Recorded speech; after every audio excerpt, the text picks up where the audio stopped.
हिल TV में आज इस खास रिपोर्ट में बात होगी बांग्लादेश की।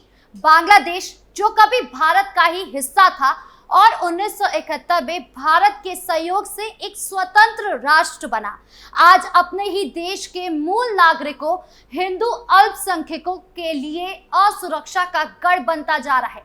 पिछले एक दशक में धीरे धीरे और विशेष रूप से हाल के वर्षों में देश में हिंदू समुदाय का अत्याचार, हिंसा, धार्मिक भेदभाव और सामाजिक बहिष्कार के मामले में भयानक वृद्धि देखी गई है।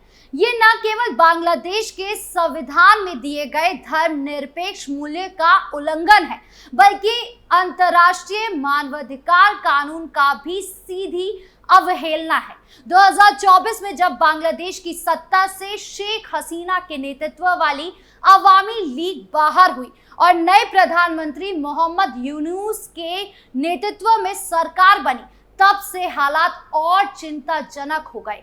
आधिकारिक रिपोर्टरों और सामाजिक संगठनों के अनुसार पिछले एक साल में 2400 से अधिक घटनाएं सामने आई हैं, जिसमें हिंदू मंदिरों को नुकसान पहुंचाया गया है, धार्मिक प्रतीकों को अपवित्र किया गया है, हिंदू महिलाओं से कुकर्म, जबरन धर्मांतरण और हिंदू परिवारों की संपत्ति को लूटा गया है। ये सिर्फ एक सांख्यिक नहीं बल्कि हजारों परिवारों की बर्बादी और अस्मिता का सवाल है। दुख की बात यह है कि इन घटनाओं को न सिर्फ दबाने की कोशिश की गई है, बल्कि बांग्लादेश की पुलिस और प्रशासन ने भी कई मामलों को राजनीतिक हिस्सा बताकर सांप्रदायिक एंगल को नकारने की कोशिश की है। इस रवैये से न केवल पीड़ितों के साथ न्याय को रोका गया है, बल्कि कट्टरपंथी तत्वों को खुली छूट भी मिलती रही है। सोशल मीडिया और स्वतंत्र पत्रकारों के माध्यम से जब सच्चाई सामने आई, तब जाकर अंतर्राष्ट्रीय समुदाय और भारत में इस विषय पर चिंता व्यक्त की गई।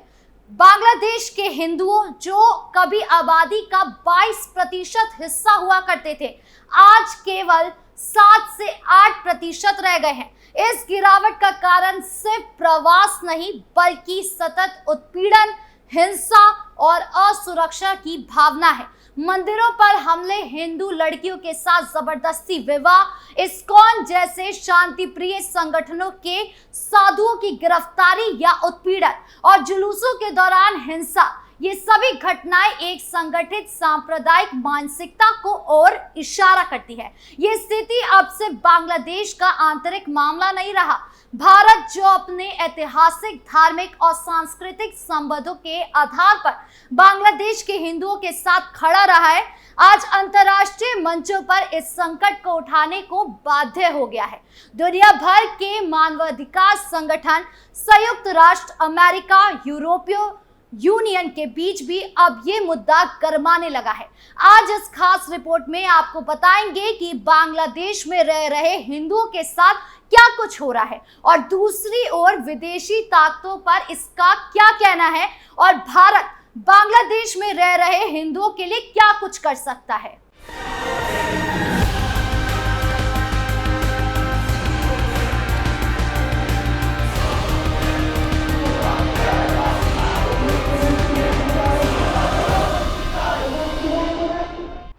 खतरे में हिंदू। बांग्लादेश में मोहम्मद यूनुस सरकार बनने के बाद से ही हिंदुओं को प्रताड़ना झेलनी पड़ रही है और आज जो मामला सामने आया है, उसने एक बार फिर भारत के हिंदुओं में आक्रोश भर दिया है। दरअसल राजधानी ढाका में एक हिंदू व्यापारी को पीट कर मार डाला, कारण वो हिंदू व्यापारी था। बांग्लादेश में हिंदुओं से नफरत इस कदर बढ़ गई है कि अब कट्टरपंथियों की आंखों से हिंदुओं के लिए जहर दिखाई देने लगा है। यदि उनको पता चल जाए कि यहाँ एक हिंदू की दुकान है, तो जिहादियों की कट्टरता वाली मानसिकता उन्हें शांत नहीं बैठने देती। वो सीधा हिंदू की दुकान पर वार करेंगे जब तक वो व्यापारी अपनी दुकान से हाथ ना धो बैठे या उसकी जान ना चली जाए। इस घटना में भी कुछ ऐसा ही हुआ, जिससे एक बार फिर से पड़ोसी देश में हिंदुओं की सुरक्षा पर सवाल उठने लगे हैं। आपको बता दें कि हिंदू व्यापारी की मौत ने पूरे देश में आक्रोश फैला दिया है। सैकड़ों छात्र सड़कों पर उतर आए हैं और बार बार हिंदू की सुरक्षा पर सवाल उठाए जा रहे हैं। सीधा पूछा जा रहा है कि हिंदू अब नहीं आवाज उठाएगा तो भला अब कब। ये हिंदुओं की भीड़ इतनी बड़ी संख्या में सड़कों पर उतरी है कि अंतरिम सरकार पर भीड़ हिंसा को रोकने में विफल रहने का आरोप लगाया गया है। यानी हिंदुओं के दिलों में लगी आग इस कदर बढ़ गई है कि पुलिस भी नहीं बुझा पा रही है। खैर, जब पुलिस को हिंदुओं के गुस्से का अंदाजा हुआ तो पुलिस ने कबाड़ व्यापारी लालचंद सोहाग की पीट पीट कर मार डालने के सिलसिले में 5 लोगों को गिरफ्तार किया, जिनमें से 2 के पास अवैध रूप से हथियार थे। हालांकि 5 की गिरफ्तारी से भी हिंदुओं का गुस्सा कम नहीं हुआ है। उनका कहना है कि आज एक व्यापारी को मारा है, कल 4 को और मारेंगे। कभी हिंदू महिलाओं के साथ गलत किया जाता है तो कभी हिंदुओं की आस्था से खिलवाड़ करने के लिए हिंदुओं के मंदिरों को तोड़ा जाता है। आखिर कब तक हिंदुओं पर इस तरह से अत्याचार किया जाएगा? अंग्रेजों से आजादी तो कब की मिल गई, पर भला इन कट्टरपंथियों और आतंकियों से कब तक हमें आजादी मिलेगी? बांग्लादेश में 22% से सीधे 7 से 8% में हिंदुओं का घटना ये साफ दिखाता है कि हिंदुओं को बांग्लादेश में क्या कुछ झेलना पड़ रहा है।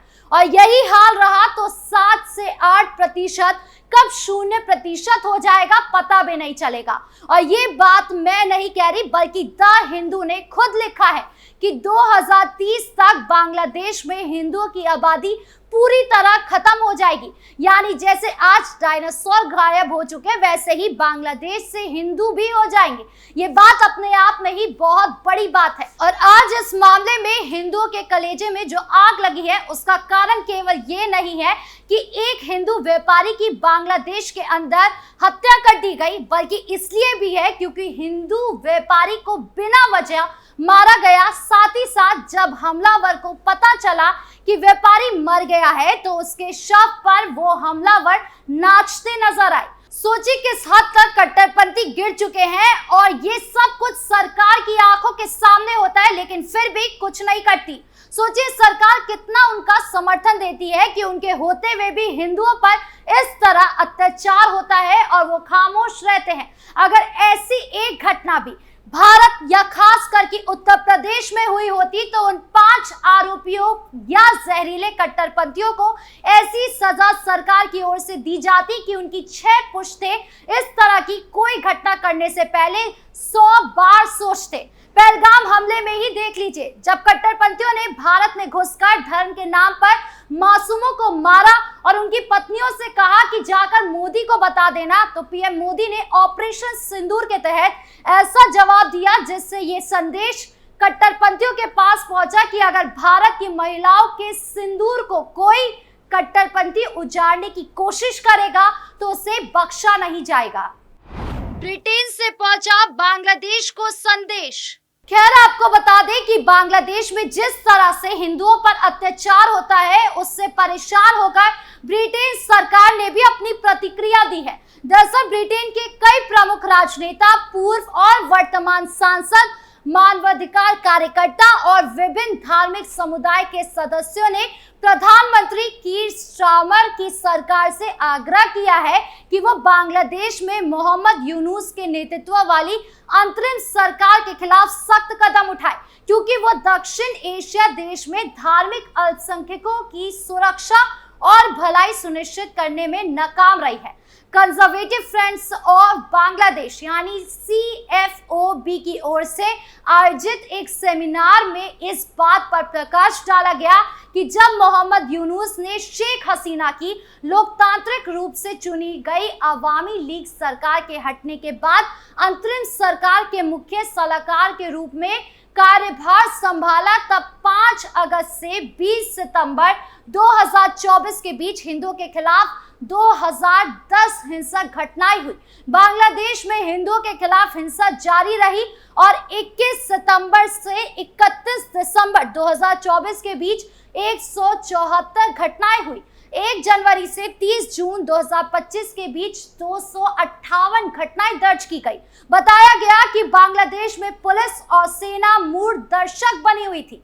पिछले 11 महीने में मोहम्मद यूनुस की गैर जिम्मेदार, अपारदर्शी, गैर निर्वाचित सरकार ने 166 पत्रकारों का पंजीकरण रद्द कर दिया और 43 पत्रकारों को जेल में भेज दिया।